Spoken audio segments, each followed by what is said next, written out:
Hello అండి. Potli buttons with ఉక్స్ పట్టి ఎలా కుట్టుకోవాలో చూద్దాం. పేపర్ క్యాన్వాస్ని ఇలా పెట్టుకొని పై క్లాత్ని ఇలా ఫోల్డ్ చేసి కుట్టుకోవాలి. ఇప్పుడు లైనింగ్ క్లాత్ని పట్టిలా కుట్టుకొని ఇలా రివర్స్ చేసుకొని ఇలా కింద వైపుకు పెట్టేసుకొని పైనుంచి ఉక్స్ పట్టి పెట్టేసుకొని ఇలా చిన్నగా రఫ్ చేసుకోవాలి.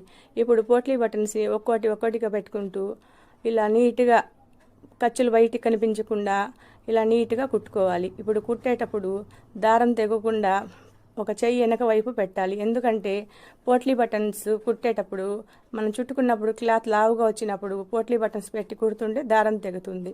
అలా దారం తెగకుండా ఉండాలంటే వెనక ఒక చేయి పెట్టి లాగుతూ కుట్టాలి. ఇప్పుడు అన్ని నీట్గా పెట్టి ఇలా కుట్టేసుకోవాలి. రివర్స్ చేసుకొని ఖర్చులు ఏమన్నా ఎక్స్ట్రా ఖర్చులు అన్నీ కట్ చేసేసుకుని మళ్ళీ కుట్టుకున్న పోట్లీ బాల్స్ మీద నుంచి ఒక కుట్టు వేసుకోవాలి. అలానే మళ్ళీ ఉక్స్ పట్టి ఉంది కదా, ఆ ఉక్స్ పట్టి మీద నుంచి ఒక కుట్టు వేసుకుంటే చూడండి ఎలా నీట్గా వచ్చిందో. నా వీడియోస్ నచ్చినట్లయితే లైక్ చేయండి, షేర్ చేయండి, సబ్స్క్రైబ్ చేయండి. Thank you for watching.